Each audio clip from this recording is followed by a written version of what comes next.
صحابہ کرام اور اہل بیت ہیں. ان کے بعد ہمارا حسن ظن ہے امام ابو حنیفہ ہوں، امام شافعی ہوں، احمد بن حنبل ہوں، امام مالک ہوں، امام بخاری، امام مسلم، جن جن لوگوں نے دین کو کنٹریبیوٹ کیا ہے، ہم اللہ سے امید رکھتے ہیں کہ وہ اللہ کے اولیاء ہیں، اس میں کوئی شک نہیں ہے. تو جو حدیث ہے صحیح بخاری کے اندر 6500 تو کہ کوئی نوافل اگر ادا کرے میرے لیے میں سماعت بن جاتا ہوں اور وہ اللہ کی طرف سے میں زبان بن جاتا ہوں. تو اس حوالے سے پھر یہ مطلب ظاہر سی بات ہے اگر کوئی اس طرح کی تمام ارکان اسلام پورے کر رہا ہے، اللہ کی عبادت کر رہا ہے، کوئی گناہ نہیں کرتا، گناہ سے بچ رہا ہے، تو اگر اللہ کی قربت اس طرح حاصل ہو جاتی ہے کہ اللہ تعالیٰ ان کی زبان مطلب جو بول رہے ہوتے ہیں، اس طرح کی کرامات تو ہو سکتی ہیں. دیکھیں زبان بن جاتا ہوں، ہاتھ بن جاتا ہوں، پاؤں بن جاتا ہوں، کان بن جاتا ہوں، یہ حدیث بخاری کے اندر ہے اور یہ حدیث یہاں پہ ختم نہیں ہوتی. اس حدیث کا اختتام ان الفاظ پہ ہوتا ہے کہ پھر جب میرا بندہ مجھ سے کوئی سوال کرتا ہے میں اس کی حاجت کو پورا کرتا ہوں، جب وہ اپنے دشمن کے اگینسٹ میری پناہ طلب کرتا ہے تو میں اسے پناہ بھی دیتا ہوں. یعنی وہ اللہ کا محتاج ہی رہتا ہے، اللہ ہی سے مانگتا رہتا ہے. یہ نہیں ہوتا کہ اس کے ہاتھ اللہ بن گئے تو وہ یہاں سے ہاتھ بڑھائے گا اور وہ عرش پہ پہنچ جائے گا یا ہوا میں اڑ لے گا، اس کا بالکل یہ معنی نہیں ہے. دوسری بات، اگر ہاتھ بن جاتا ہوں، پاؤں بن جاتا ہوں، تو کیا کوئی شخص یہ دعویٰ کر سکتا ہے کہ اللہ میرے پاؤں بن گئے؟ یہ تو انتہائی گستاخانہ جملہ ہے. جب ہم آپ سے پوچھیں کیا اللہ ہمارے پاؤں ہیں، نعوذ باللہ، یہ کیسے ہو سکتا ہے؟ اس کا مطلب ہے یہ با محاورہ بات ہے کہ گویا اس کے پاؤں پھر میری اطاعت میں ہی اٹھیں گے، اس کے ہاتھ میری اطاعت میں ہی اٹھیں گے.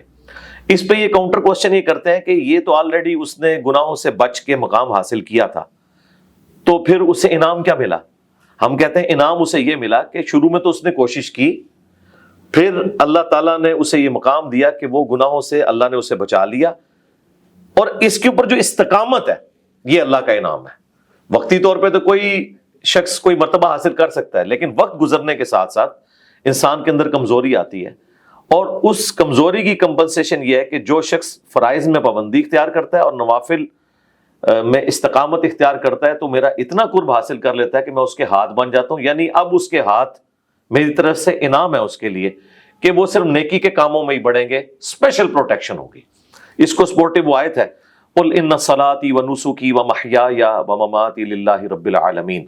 نبی تم فرماؤ بے شک میری نماز، میری قربانی، میرا جینا، میرا مرنا سب اللہ کے لیے. یعنی اوڑھنا بچھونا اللہ کی ذات ہے. پاؤں بن جاتا ہوں یہ نہیں کہ اللہ کوئی پاؤں کے اندر داخل ہو گیا، یا نعوذ باللہ پاؤں بن جانے سے مراد یہ ہے کہ ایک پاؤں وہ اٹھائے گا تو دوسرا وہ جو ہے وہ 7ویں بر اعظم میں جا کے لینڈ کرے گا. ایسا بالکل نہیں ہے.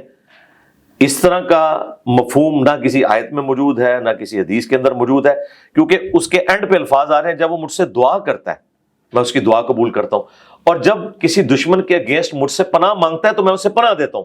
بھائی اگر وہ اپنے دشمن کو نگاہ مار کے خود جلا سکتا ہے تو وہ اللہ تعالیٰ سے پناہ کیوں مانگ رہا ہے؟ یہ آخری الفاظ اس حدیث کی حفاظت کر رہے ہیں کہ اس کو آپ نے بالمفہوم لینا ہے، با محاورہ لینا ہے، نہ کہ باللفظ. اور آخری بات، یہ تو خود صوفیاء بھی اس چیز کے خلاف ہے کہ اللہ انسان کے اندر حلول نہیں کرتا. حتیٰ کہ کشف المحجوب کے اندر علی ابن عثمان حجویری نے 12 فرقے لکھے ہیں تصوف کے. ان میں سے 2 فرقے انہوں نے لکھے ہیں کہ یہ گمراہ ہے، 10 اہل سنت ہیں. ان میں ایک فرقہ انہوں نے لکھا ہے حلولیہ، اور ان کا عقیدہ ہے کہ اللہ انسان کے اندر گھس جاتا ہے، ہاتھ بن جاتا ہوں، پاؤں بن جاتا ہوں. یہ اس طرف لے جاتے ہیں. اس طرح کا عقیدہ تو پینتھیزم کا عقیدہ، یہ تو کفر کے اوپر مبنی ہے. یہ سب چشتی رسول اللہ کے حوالے سے بات کہ حدیث کے اندر اس کا مطلب محاوراتن باتیں ہیں. جی جی جی بالکل ہیں. جی جی. تو پھر اہل حدیث کے سامنے جب یہ حدیث رکھتے ہیں حضرت ابن عباس والی کے پیٹ نہ بھرے تو وہ کہتے ہیں وہ محاوراتن کہا تھا، تو وہ تو جان چھڑاتے ہیں. تو محاوراتن باتیں ہیں تو اس کا مفہوم وہ بیان کرتے ہیں نا کیا ہے. ان سے پوچھیں کیا مفہوم ہے. وہ تو کہتے جی ایسے انہوں نے کہا تھا، وہ مطلب نہیں، نبی الاسلام ایسے تو نہیں بولتے ہیں. ہاں وہ ان کے الفاظ یہ ہیں. نہیں، اس طرح کا اگر کوئی عقیدہ ہے کہ نبی الاسلام ویسے ہی بولتے ہیں تو وہ تو پہلے اپنا مسلمان ہونا ثابت کریں. ہاں جی بالکل بالکل. چشتی رسول اور آگے جو دلائل النبوہ امام بیہقی کی کتاب ہے جی، اس میں یہ حدیث موجود ہے حضرت معاویہ کے بارے میں رضی اللہ تعالیٰ عنہ کہ خدا اس کا پیٹ نہ بھرے. ہم یہ ایک معصومانہ سوال کرتے ہیں، کیا دلائل النبوہ محاوروں کی کتاب ہے؟ دلائل النبوہ حدیث کی وہ کتاب ہے جس میں نبی علیہ السلام کی نبوت کے دلائل دیے گئے ہیں، اور وہ دلائل یہ ہیں کہ یہ نبی اس لیے ہیں کہ انہوں نے مستقبل میں ہونے والی خبروں کی پیش گوئی کی اور وہ پوری ہوئی۔ اس میں حدیث عمار بھی وہ لے کے آئے ہیں، اس کے علاوہ بھی کئی احادیث لے کے آئے ہیں، ان میں یہ بھی لے کے آئے ہیں کہ ان کے بارے میں یہ پیش گوئی کی تھی کہ اللہ ان کا پیٹ نہیں بھرے گا۔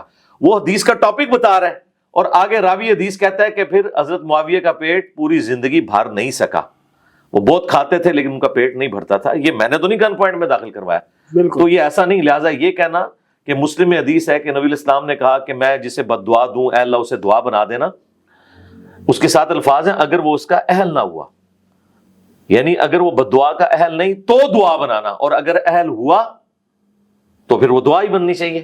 جس طریقے سے نبی علیہ السلام نے بیان کیا ہے اسے آپ بد دعا کہہ لیں۔ تو نبی علیہ السلام نے جن لوگوں کو دعائیں دی ہیں نا جی، ان کے اوپر اثرات نظر آ رہے ہیں۔ حضرت انس بن مالک کے بارے میں بخاری مسلم میں ہے کہ نبی علیہ السلام نے کثرت اولاد کی انہیں دعا دی تھی۔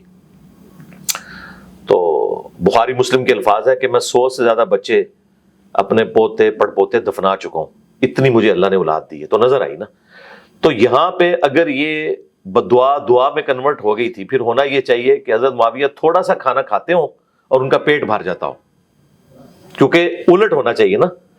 بدعا تھی خدا اس کا پیٹ نہ بھرے، تو دعا کیا بنی کہ خدا اس کا پیٹ بھر دے۔ لیکن آپ ذرا ان کے حالات زندگی کے اوپر کتابیں اٹھا کے دیکھ لیں، وہ تو ملتا ہے کہ وہ اتنا زیادہ کھاتے تھے اور ان کا پیٹ نہیں بھرتا تھا۔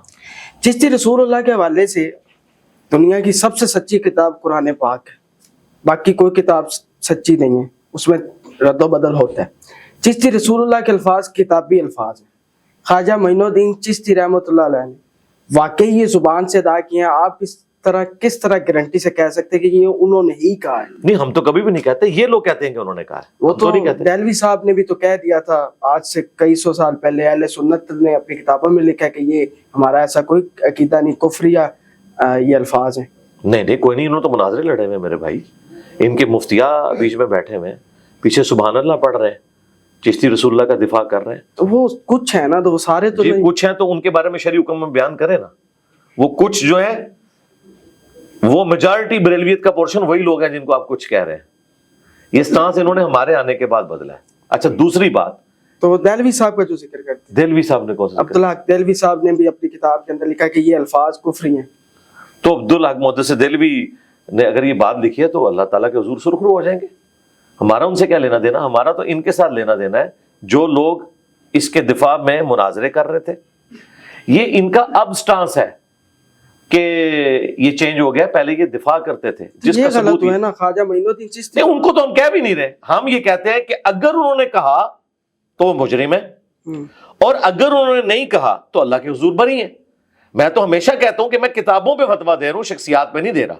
اچھا، میرے پہلے دن سے یہ ویڈیو ریکارڈ ہے بالکل، اور یہ ان کا بھی ماننا ہے۔ یہ جان بوجھ کے نا ذرا وہ پبلک کو ایک غصہ دلانے کے لیے کہتا ہے کہ جی ایک مفتی کے جی یہ ہمارے بزرگوں کو کافر کہتا ہے۔ میں نے پہلے دن سے، میری پہلی ویڈیو آئی تھی 2012 میں، آج 10 دسمبر 2023 ہے، آج سے آلموسٹ سمجھ لیں آپ 11 سال پہلے انڈیا اور پاکستان کے بزرگوں کی 19 گستاخانہ عبارات کا تحقیقی جائزہ، وہ ویب کیم میں ریکارڈنگ تھی، اسی کی وجہ سے اتنی چینج آئی۔ وہ آپ لگا کے دیکھ لیں، یوٹیوب پہ اپلوڈنگ ڈیٹ بھی آ جائے گی۔ میں نے اس وقت بھی بات کی تھی کہ ہمارا یہ کہنا ہے کہ یہ کتابیں چینج ہو گئی ہیں، ٹھیک ہے، بالکل ہمارا حسن ظن ہے، لیکن آپ لوگ نہیں اس بات کو مانتے۔ اگر کتابیں چینج ہوئی ہیں تو بزرگ بری ہیں، ہم حسن ظن رکھ لیتے ہیں اپنے سر کے اوپر، اور اگر کتابیں چینج نہیں ہوئی جیسا کہ آپ لوگ کہہ رہے ہیں، آپ لوگ کہہ رہے ہیں معرفت کی بات ہے، تو پھر وہ بزرگ پکڑے جائیں گے۔ بزرگوں کو یہ پکڑوا رہے ہیں۔ اچھا اس کا ثبوت یہ ہے، باقیوں کی کتابیں تو چینج ہو گئی۔ احمد صاحب بریلوی صاحب 1921 میں فوت ہوئے ہیں، بمشکل 100 سال ہوئے ہیں۔ پیر میر علی شاہ صاحب 1937 میں فوت ہوئے ہیں، 100 سال بھی پورے نہیں ہوئے۔ انہوں نے تو چشتی رسول اللہ کو انڈورس کیا ہوا ہے۔ پیر میر علی شاہ صاحب نے تحقیق الحق فی کلمت الحق کتاب کے اندر چشتی رسول اللہ کا دفاع کیا ہوا ہے، معرفت کی بات کہہ کے، جب وہ غلام احمد قادیانی دجال کو جواب دے رہے تھے۔ انہوں نے کہا وہ ایک خاص حالت ہوتی ہے بزرگوں کی، یہ ان کے لیے، تم نہیں کہلوا سکتے۔ تو پیر میر علی شاہ صاحب تو کوئی 1000 سال پرانی شخصیت تو نہیں، ان کو تو 100 سال ہوئے ہیں، اور ان کی کتابوں کے کلمی نسخے موجود ہیں گولڈا شریف کے اندر۔ اس کا جواب دیں نا، پرانوں کو تو چلے بچا لیں گے، اور چشتیہ کی گدی کے اوپر پیر میر علی شاہ صاحب بیٹھے ہوئے ہیں.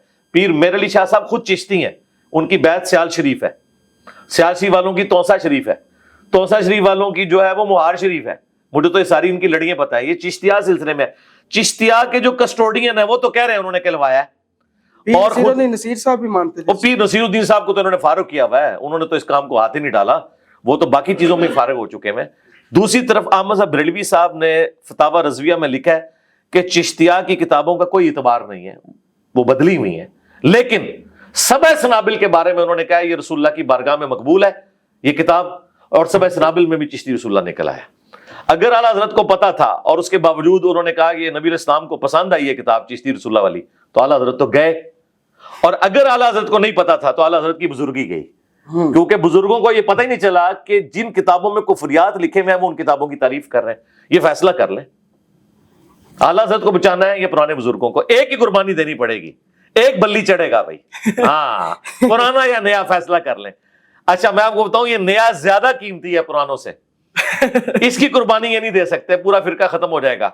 پرانے کی اس لیے نہیں دے سکتے کہ جھوٹ بولا ہوا 90 لاکھ والا, 90 لاکھ تو اس وقت آبادی نہیں تھی, 90 لاکھ آبادی نہیں تھی. ہاں جی. اچھا تو آپ اپنے نام کے ساتھ مرزا کیوں رکھواتے ہیں؟ مرزا میری کاسٹ ہے نا جی, سنت ہے. نبی الاسلام نے اس چیز کی ترغیب صحابہ کرام کو دلائی ہے. قرآن میں ہے کہ ہم نے تمہیں قبیلوں میں خاندانوں میں بانٹا ہے تاکہ تمہاری پہچان ہو. سورۃ الحجرات کے اندر صحابہ کرام اپنے ناموں کے ساتھ اپنے قبیلوں کا نام لگاتے تھے. ابو موسیٰ اشعری, اشعری قبیلے کی نسبت ہے. ابو ذر غفاری, غفاری قبیلے کی نسبت ہے. ابو ہریرہ الدوسی, یہ ان کی قبیلے کی نسبت ہے. خود ہم رسول اللہ کو ہاشمی کہتے ہیں, تو ہاشمی آپ کے قبیلے کی نسبت ہے. تو یہ قبیلوں کی نسبت اپنے ناموں کے ساتھ لگانا یہ اللہ تعالیٰ کو پسندیدہ ہے. تو مرزا ہماری کاسٹ ہے, مغل فیملی سے ہم تعلق رکھتے ہیں. باقی یہ کہنا کہ اگر کوئی مرزا غلام احمد قادیانی دجال پیدا ہوا ہے اس کے اندر, تو پھر ہم الزامی جواب کے طور پہ کہیں گے کہ ہاشمی خاندان میں پھر ابو لہب بھی پیدا ہوا ہے, تو کیا اس کی وجہ سے ہاشمی لگانا ہم چھوڑ دیں گے نبی الاسلام کے ساتھ؟ ایسا تو نہیں ہوگا. ابو لہب بھی ہاشمی ہے جس کے اوپر قرآن کی پوری سورت نازل ہوئی ہے. اتنا بدبخت اور کوئی کافر نہیں ہے. اسی طریقے سے بخاری مسلم میں آیا کہ قیامت کے قریب جب دجال نکلے گا تو دجال پہ سب سے زیادہ سخت جو گروہ میری امت کا ثابت ہوگا وہ بنو تمیم ہوگا. نبی الاسلام نے تعریف کی ہے بنو تمیم کی, اور حضرت ابو ہریرہ کہتے ہیں جب سے میں نے بنو تمیم کی یہ تعریف سنی ہے نا, میں اس دن سے بنو تمیم سے محبت کرتا ہوں. لیکن دوسری طرف وہ گھنی داڑھی والا نجدی خبیث ذوالخویسرہ التمیمی جس نے بخاری مسلم میں حضور کو کہا کہ انصاف کرو, استغفر اللہ, وہ بھی تمیمی ہے. آپ مجھے بتائیں اس وابی کی وجہ سے, اس کو وابی کہتے ہیں اعلیٰ حضرت, ایک وابی کھڑا ہوا, اس وابی تمیمی کی وجہ سے کیا بنو تمیم سے ہم نفرت کریں گے؟ اس طریقے سے غلام احمد قادیانی دجال کی وجہ سے کیا آپ مجھے ان کی طرف منسوب کریں گے کہ میں اس کا کوئی ماننے والا ہوں؟ نعوذ باللہ. تو یہ ان کی ایک ڈھکوسل ہے, اور اچھا ہوا ہے ہماری دعوت کا کام زیادہ پھیلے ہی اس سے ہے کہ مجھے قادیانی کہتے ہیں, لوگ مجھے سنتے ہیں تو انہیں چشتی رسول اللہ اور تھانوی رسول اللہ کا پتہ چل جاتا ہے, وہ میری طرف آ جاتے ہیں, یعنی کہ رسول اللہ کے ساتھ جڑ جاتے ہیں صلی اللہ علیہ وآلہ وسلم. آپ کو کبھی زندگی میں دکھ ہوا ہے, کبھی کسی دن آپ کو لگا ہو کہ نہیں کہ یار یہ بہت بڑا دکھ بھری بات ہوئی اور بڑا دکھ ہے؟ کس پوائنٹ آف ویو سے؟ دعوت کے حوالے سے؟ جی. دکھ تو ہر بندے کو پہنچتے ہیں. دعوت کے حوالے سے تو میں الحمدللہ اب تو انجوائے کرتا ہوں. مجھے پتا ہے کہ ہر مشکل کے ساتھ آسانی ہے. ان مع العسر یسرا. آج تک جتنی بھی ہماری دعوت کے خلاف معاملات کھڑے ہوئے, آپ دیکھیں اینڈ رزلٹ ہمارے حق میں نکلا. ٹھیک ہے, وہ ہمارے بھائی پوڈ کاسٹ کرنے کے لیے پچھلی دفعہ آئے تھے, تو وہ کہہ رہے تھے دیکھیں جی قاسم علی شاہ صاحب کے خلاف جب پی ٹی آئی نے کمپین کی تو وہ تو بےچارے بیٹھ ہی گئے. 4 ملین سے زیادہ سبسکرائبر ہیں ان کے, تو ویورشپس 1-2 ہزار پہ آ گئی ہے, لیکن آپ کی تو بڑھ گئی ہے. میں نے کہا بھائی وہ قاسم علی شاہ ہے, ہم تو اللہ کے نبی کے مجاہد ہیں صلی اللہ علیہ وآلہ وسلم. ٹھیک ہے, اور ہم اللہ کے لیے کھڑے ہوئے ہیں. ہم سے جو ٹکرائے گا تو وہ انشاءاللہ دنیا میں اپنی سزا بھگت لے گا. جی نہیں رہا, آپ اپنے آپ کو مذہبی اسکالر کہتے ہیں, مفتی نہیں آپ. مفتی تو میں ہر مسلمان کو سمجھتا ہوں. آپ ہر مسلمان؟ جی ٹھیک ہے. مفتی کا مطلب ہوتا ہے فتویٰ دینے والا. جتنا آپ کو پتا ہے آپ اس کا فتویٰ دے سکتے ہیں. مثلا میں اگر آپ سے پوچھوں کہ وضو کا طریقہ کیا ہے, اس پہ فتویٰ دیں, تو آپ دیں گے. اگر روٹین سے ہٹ کے کوئی مسئلہ ہے, وہ تو چھوٹے مفتیوں کو بعض اوقات پتہ نہیں ہوتا, وہ کہتے ہیں بڑے مفتی سے پوچھیں گے. بعض اوقات بڑوں کو بھی نہیں پتا ہوتا, اس سے بڑے. تو اینڈ رزلٹ تو یہ ہے کہ ہر شخص مفتی ہو سکتا ہے. اس کے لیے کوئی ڈگری کی ضرورت نہیں ہے. ڈگری والوں کا حال یہ ہے کہ ان سے آپ قرآن کی آیت اور حدیث پوچھے وہ بتا ہی نہیں سکتے. وہ کہتے ہیں یہ تو ہمارے بزرگوں نے مسئلہ بتایا. تو مفتی تم کہاں کے ہو؟ یہ مفتی نہیں، یہ نقال ہے. نقال ایک ٹرم ہے فقہ کی جو نقل کرنے والا ہوتا ہے. مفتی یہ کہاں سے ہو گئے؟ یہ صرف اپنے بزرگوں کے فتوے نقل کرتے ہیں. عمران خان کو بھی آپ نے نچوڑا، عمران ریاض خان کا بھی ذکر کیا، صحافت کو بھی نچوڑ دیا، منصور علی خان صاحب بھی، اس کے بعد سیاستدان، یہ سارے مطلب ہیں. مطلب آپ کو ڈر نہیں لگتا کسی بھی اسٹیبلشمنٹ کا بھی نام آپ پہ دھڑک لے رہے ہوتے ہیں، ان کے نام بھی لے رہے ہوتے ہیں، پھر آپ کے خلاف تمام، منصور علی خان صاحب نے بھی ویڈیو بنائی جب عمران ریاض والا واقعہ ہوا، عمران خان وہ تو کلیریفائی ہو گیا تھا نا ان کو، وہ تو بیچاروں نے غلط فہمی سے بنائی تھی. انہوں نے خود کہا کہ مجھے نہیں پتا کہ ویڈیو پرانی ہے یا نہیں ہے، اس کے باوجود انہوں نے کیا. باقی جو ہم اوپینین دیتے ہیں وہ تو دلائل کی روشنی میں، ہم خلاف کسی کے نہیں ہیں میرے بھائی. ووٹ ڈالتے ہیں آپ؟ ہاں جی ووٹ ڈالتا ہوں. کس کو ڈالا لاسٹ ٹائم آپ نے؟ نہیں یہ تو میں نے نہیں بتانا، وہ میرا اپنا راز ہے. ہمارے اسٹوڈنٹس پھر وہ اس چیز کو فالو کرنا شروع کر دیں گے. ہم یہ کہتے ہیں کہ جو آئین کی حکمرانی کے لیے کھڑا ہو، ووٹ کو عزت دو کا نعرہ لگائے اور آئین کی حکمرانی چاہتا ہے اس کو آپ ووٹ ڈالیں، بھلے وہ نواز شریف ہو، بھلے عمران خان ہو، بھلے بلاول بھٹو. تمام مکتبہ فکر نے اپنے اپنے مدرسے بنائے ہوئے ہیں، آپ نیا ٹرینڈ لے کے آئے اکیڈمی کا، تو اس حوالے سے کیا کہیں؟ یہ اکیڈمی تو ہم نے ایک اس کا نام رکھا ہے نا اس اعتبار سے کہ ہم مدرسے کا اگر نام یوز کرتے ہیں تو مدرسے میں تو لوگ پڑھتے ہیں آ کے ریگولرلی، وہاں پہ لوگ رہائش پذیر ہوتے ہیں اور ایک پورا ایک سسٹم ہوتا ہے. یہاں پہ تو اس طرح کا کوئی سلسلہ نہیں. ہفتے میں ایک دن اکیڈمی کھلتی ہے، اس کے اندر درس ہوتا ہے اور پوری دنیا سے لوگ آتے ہیں، اپنے سوالات رکھتے ہیں، میں ان سوالات کے جوابات دیتا ہوں. باپو کے آپ خلاف ہیں، کل کو اگر آپ کی اللہ نہ کرے ہر بندے نے موت کا ذائقہ چکھنا ہے، انتقال ہو جاتا ہے، اگر آپ کے اسٹوڈنٹ نے آپ کی قبروں پہ آ کے، آپ کی قبر پہ آ کے دعائیں مانگنا شروع کر دی، مجدد کا لفظ مل گیا، آپ ہی بابے بن گئے، تو پھر نہیں دعائیں کیا کہہ کے جائیں گے؟ جی میں بتاتا ہوں، دعائیں ان کی قبروں پہ لوگ جا کے مانگتے ہیں ان سے جن لوگوں نے خود اس طرح کی تعلیمات دی ہوتی ہیں. مجھے بتائیں کہ جو لوگ ان چیزوں کے خلاف ہیں ان سے تو جا کے کوئی نہیں مانگ رہا. مجھے بتائیں امام ابن تیمیہ، وہ ان سارے بزرگ بابوں کے خلاف تھے، ان کی قبر پہ تو کوئی جاتا ہی نہیں ہے مانگنے کے لیے، کیونکہ انہیں پتہ ہے یہ خلاف ہے. تو جو لوگ اس طرح کی چیزوں کے خلاف ہوتے ہیں اس ماڈرن دور میں تو اب کوئی ایسا معاملہ کرے گا نہیں، کسی کے ساتھ نہیں کر سکتا جو خلاف ہے. مجھے بتائیں ان پچھلے 10-15 سالوں میں کیا آپ کا مزار نہ بنے؟ مجھے کرنے کی ضرورت ہی نہیں میرے بھائی. کیوں بننا ہے مزار؟ مزار تو ان کا بنتا ہے جو مزارات کے قائل ہیں، تو ہمیں وصیت کرنے کی ضرورت ہے. وہ کارل مارکس جب زندگی موت کی کشمکش میں تھا نا، تو اس سے کسی نے پوچھا کہ آپ کچھ کہنا چاہتے ہیں؟ وہ کہتے ہیں اس موقع پہ وہ لوگ کہتے ہیں جنہوں نے زندگی میں کچھ نہ کہا ہو. یہ تو فضول حرکت ہے کہ آخری وقت میں مجھ سے پوچھ رہے ہو کچھ کہنا چاہتے ہیں. اس نے کہا میں نے جو کہنا تھا کہہ لیا، میں نے ڈاس کیپیٹال لکھ کے آپ کے حوالے کر دیے.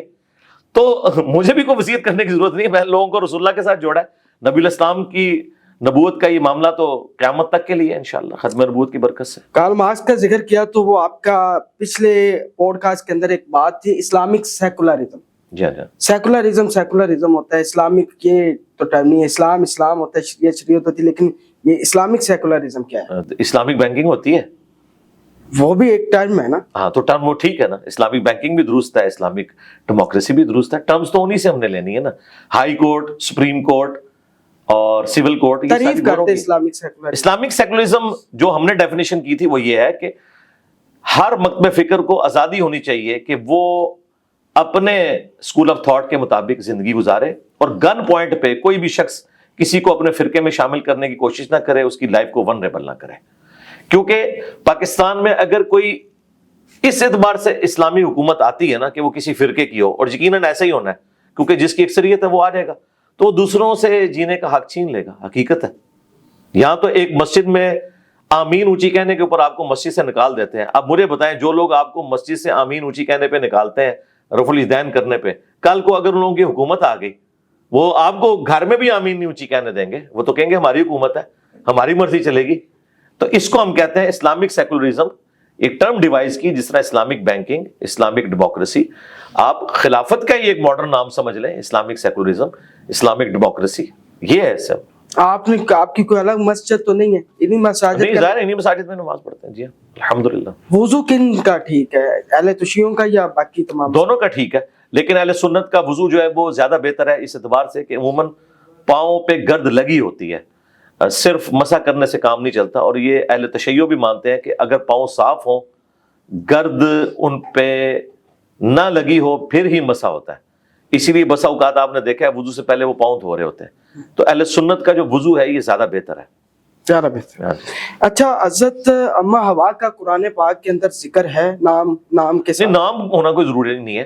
قرآن میں تو کسی عورت کا نام نہیں آیا. نوح کی بیوی، لوط کی بیوی، ٹھیک ہے، عمران کی بیوی، صرف ایک عورت کا نام آیا ہے اور وہ ہے سیدہ مریم. اور وہ ان کی وجہ سے نہیں آیا چونکہ ان کو اللہ تعالیٰ نے ایک معجزانہ بیٹا دیا تھا حضرت عیسیٰ ابن مریم، اور حضرت عیسیٰ علیہ السلام کو بھی ایک تہمت سے بچانا تھا. ان کو اللہ نے کہا یہ روح من ہے اور یہ ماں سے پیدا ہوئے، باپ ان کا کوئی نہیں تھا. ان کو اللہ نے معجزہ بنایا جہان والوں کے لیے، اس لیے صرف مریم کا نام آیا. باقی نبی علیہ السلام کی اپنی بیٹیوں کا نام نہیں آیا، آپ کی بیویوں کا نام نہیں آیا.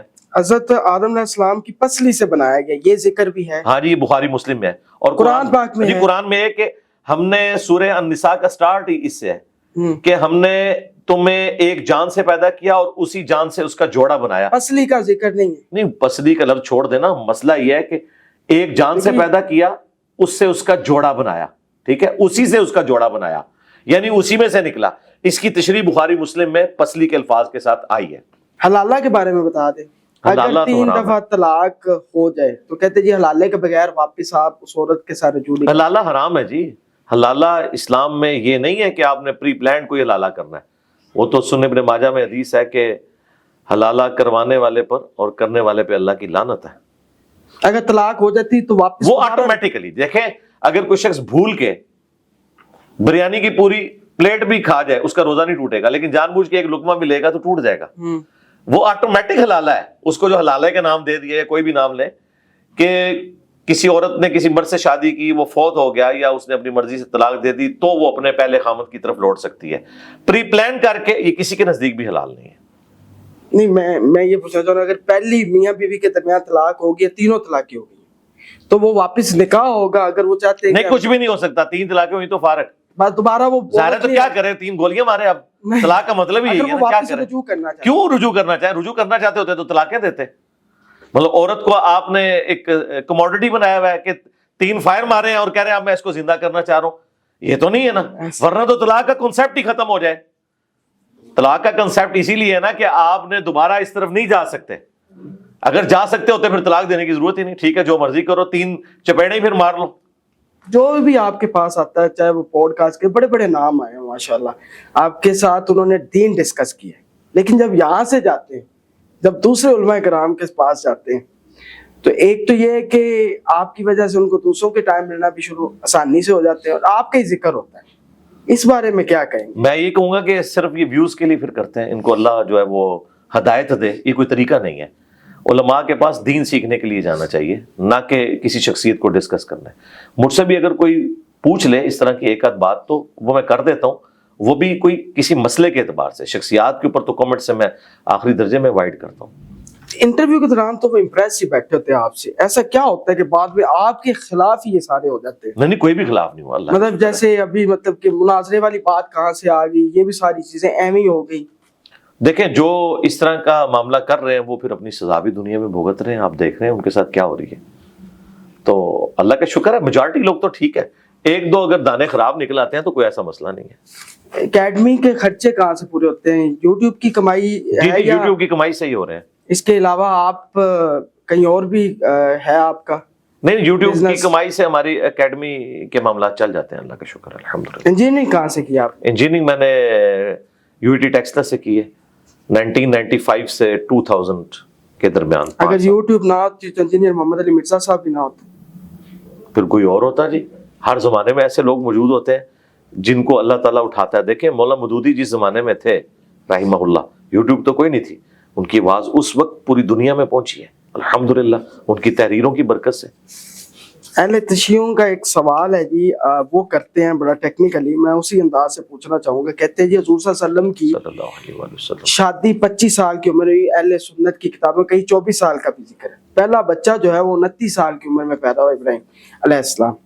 تو وہ انتقال فرما گئے. تو پیچھے 11 سال بچتے ہیں نبوت کا اعلان میں.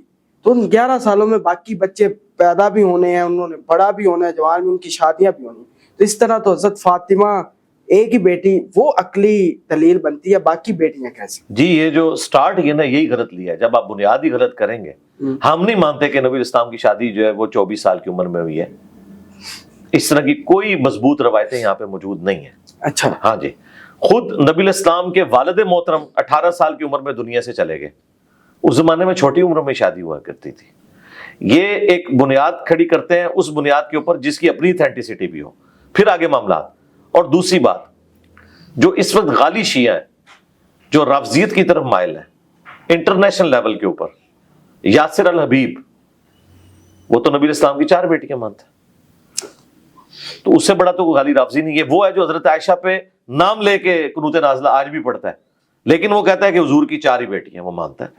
شیعہ کتابوں میں موجود ہے 4 بیٹیاں الحمدللہ، اس میں کوئی انکار نہیں. اور نبی اسلام کی اپنی بیٹی ہے.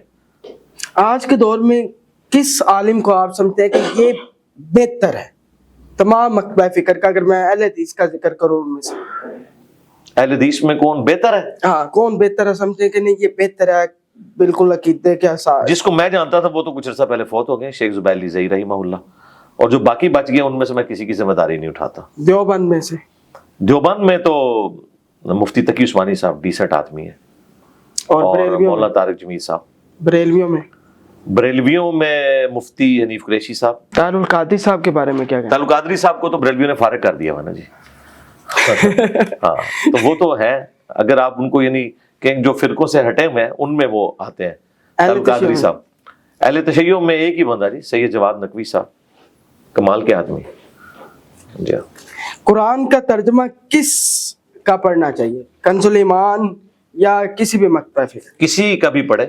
اگر آپ مجھ سے پوچھتے ہیں تو مولانا مودودی کا جو ترجمہ ہے نا با محاورہ بہت اچھا ترجمہ ہے. اور قرآن کی جو عربی لنگوسٹک کا جو سوز و گداز ہے، اردو میں الفاظ کا چناؤ اچھے طریقے سے مودودی صاحب نے کیا، وہ بہت زبردست ترجمہ ہے. باقی آپ کسی کا بھی پڑھ لیں. پیر کرم شاہ صاحب الازہری کا بھی بہت اچھا ہے. مفتی تقی عثمانی صاحب کا بھی ترجمہ آیا وہ بھی آسان ہے. ڈاکٹر تعال القادری صاحب کا بھی ترجمہ اچھا ہے. کسی کا بھی پڑھ لیں، ساروں کا پڑھنا چاہیے. اس کا کمپیریزن آپس میں کریں. الفاظ کے چناؤ کا فرق ہوتا ہے، اوورال ترجمہ سب نے ایک ہی کیا ہوتا ہے. نماز کس مکتبہ فکر کی صحیح ہے؟ اہل حدیث کی نماز سب سے بہتر ہے جی. باقیوں کی صحیح سنت کے مطابق بھی ہے اور ایک طریقے سے پڑھتے ہیں وہ سکون کے ساتھ. باقی تو اٹھا کے پرے پھینکتے ہیں جی نماز کو. بخاری مسلم میں حدیث ہے، انس بن مالک کہتے ہیں کہ نبی الاسلام جب ہمیں نماز پڑھاتے تھے آپ رکوع کے بعد اتنی دیر کھڑے ہوتے کہ ہم کہتے کہ آپ سجدہ کرنا بھول گئے ہیں، اور 2 سجدوں کے درمیان اتنی دیر بیٹھتے کہ ہم سمجھتے کہ آپ دوسرا سجدہ کرنا بھول گئے ہیں، اور ہر رکن آپ سکون سے ادا کرتے. اس طرح کی نماز تو صرف اہل حدیث پڑھ رہے ہیں، باقی تو ڈنگ ٹپاؤ کام ہے. اہل تشیع کا طریقہ نماز، اہل تشیع کا جو ہاتھ کھول کے نماز ہے وہ اہل سنت کے ہاں بھی ثابت ہے. ہم ہاتھ کھول کے نماز پڑھنے کو بھی سنت سمجھتے ہیں، جائز ہے، سنت ہے. جی بالکل. ہم نے انجینئر محمد علی مرزا صاحب سے کھل کے سوالات کیے ہیں اور ان کے جوابات آپ کے سامنے ہیں. آپ بھی کمنٹ سیکشن میں لازمی بتائیے گا. اگر آپ کا کوئی سوال ہو تو وہ بھی لازمی کمنٹ سیکشن میں بتائیے گا، اور ویڈیو کو زیادہ سے زیادہ شیئر کیجیے گا. اپنے میزبان ذہن آصی کو اجازت دے. اللہ حافظ.